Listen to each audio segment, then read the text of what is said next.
Hello, everybody, and welcome back to Jeff Danger Radio. I'm your host, Jeff Danger. There's a few things in the news I wanted to talk about. There's the curious case of Debbie Wasserman Schultz. Debbie Wasserman Schultz has been kind of the poster child for the swamp in Washington, D.C. She's probably the greatest swamp monster of the swamp. She's the largest representation of swampiness in Washington, D.C. One thing about that I've discovered just learning about the news and learning about Washington, D.C., being a native of the D.C. area my whole life, whatever is in the news about any of these politicians, we're talking corruption, strange disappearances, the Seth Rich thing is another. Whenever there's a news story, it really usually just scratches the surface. So Debbie Wasserman Schultz has become involved with a couple of Pakistani nationals who are playing some kind of role as IT support. So they're called the Awan brothers. They've been arrested for bank fraud for taking out a $200 and some odd $1,000 loan from the congressional whatever bank. It's like Congress has its own. It's called the Congressional Federal Credit Union. It's used by Congress and its staffers. So Awan, who's Debbie Wasserman Schultz's IT person, IT man, was arrested on his way to Pakistan. He was trying to leave Dulles Airport this week. Trying to leave for Pakistan. The FBI and the Capitol Police arrested him for quote unquote bank fraud. He was loaned $165,000 by the Congressional Federal Credit Union. It was part of a $280,000 transfer that Awan was wiring from Capitol Hill. To me, and I think to a lot of people that are following the case, it seems like the bank fraud allegation is just a way to keep him from leaving the country. Awan is involved in a lot of stuff. He has had access to classified materials. Debbie Wasserman Schultz was on all over YouTube berating the Capitol Police for having her laptop, which was part of this investigation. Awan, who has been employed until this week by Debbie Wasserman Schultz, has been under investigation since February, and Debbie Wasserman Schultz decided to keep her on the staff. Now, the Awan brothers have been paid over $4 million from Congress, from the taxpayers' money, for a job that it seems that they either did not always show up for, or came into the office once in a while.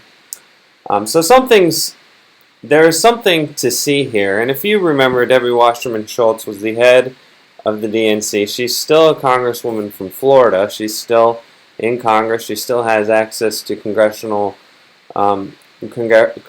monies, and she's been using it as part of something. And I don't know what it is. There's a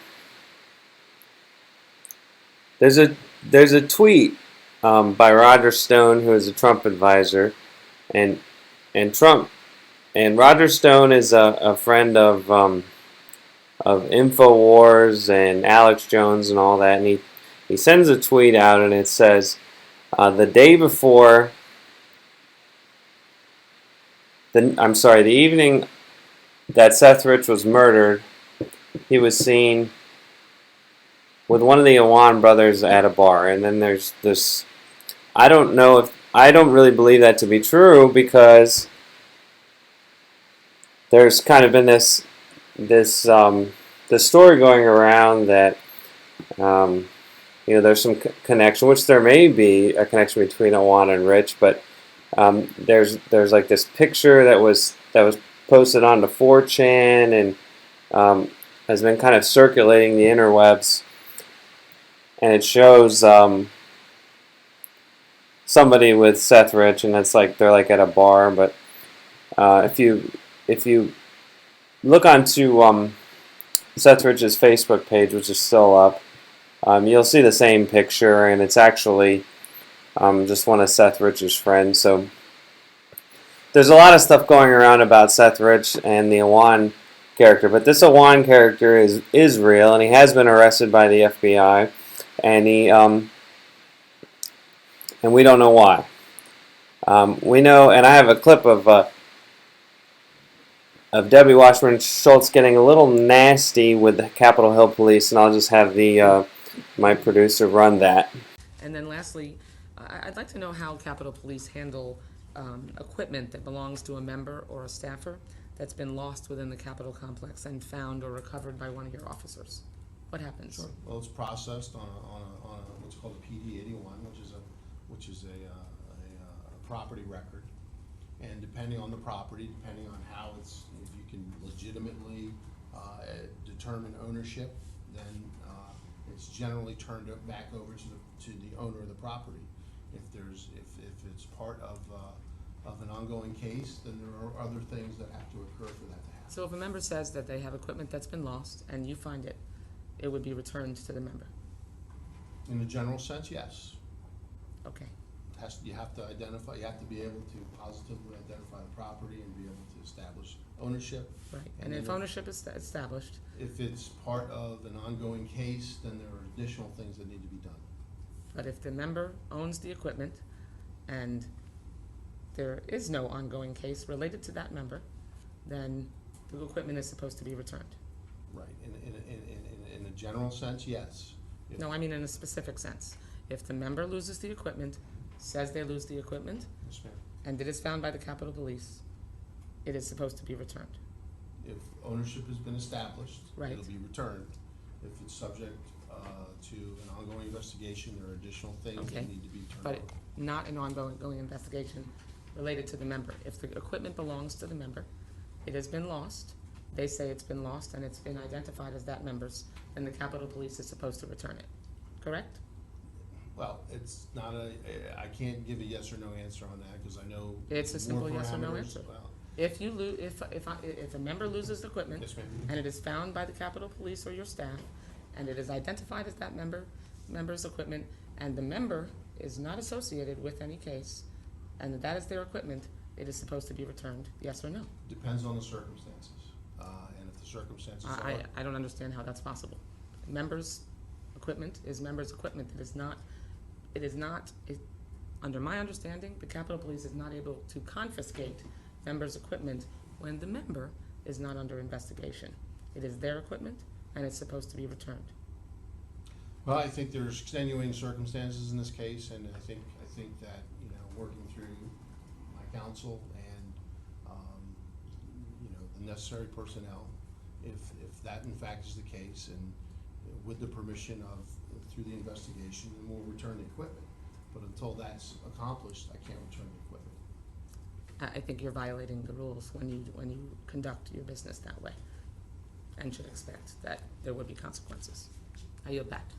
Okay, so Debbie Wasserman Schultz, congresswoman from Florida and fired DNC chair, gets a little cunty with the Capitol Hill police chief because her laptop, her quote-unquote stolen laptop, was found in the Rayburn House office building as part of a cache of electronics that Awan was stowing away, and now the Capitol Police have that laptop in custody, and they're trying to get information from it. And Debbie Wasserman Schultz is freaking out, and I don't know what's on it. And it could be the menu at the Bilderberg meeting. It could be it could contain the ingredients to what's in all those chemtrails. We don't know. I'm only kidding about the chemtrails. That was just a lighthearted joke. Now another Imran, Alvi Imran, was detained at the Dulles airport by Capitol Police and by the FBI. Now Alvi Imran was subsequently allowed to leave the country. It was discovered that Alvi was carrying over $10,000 in cash, but was allowed to leave anyways. And all of this just gets more and more complicated.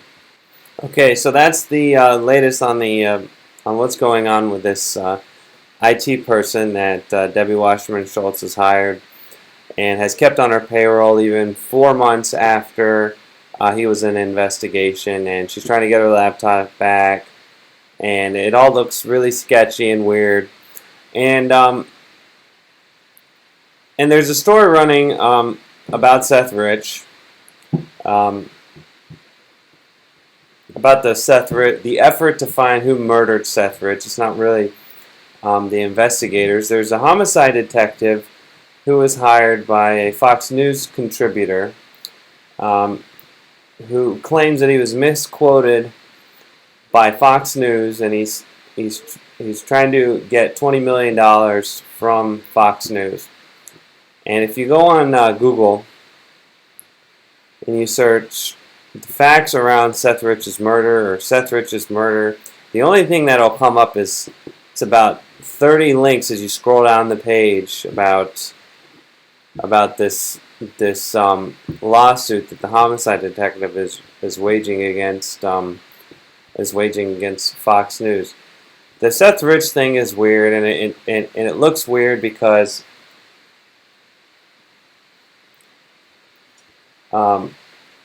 Seth Rich was robbed a couple of weeks before this huge DNC leak was released by WikiLeaks, and we just have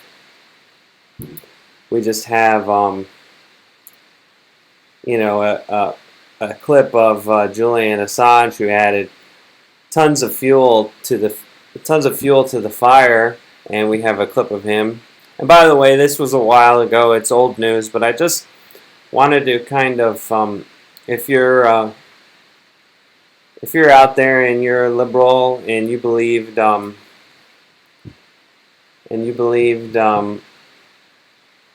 the attacks in Benghazi were about a video, and you're not skeptical,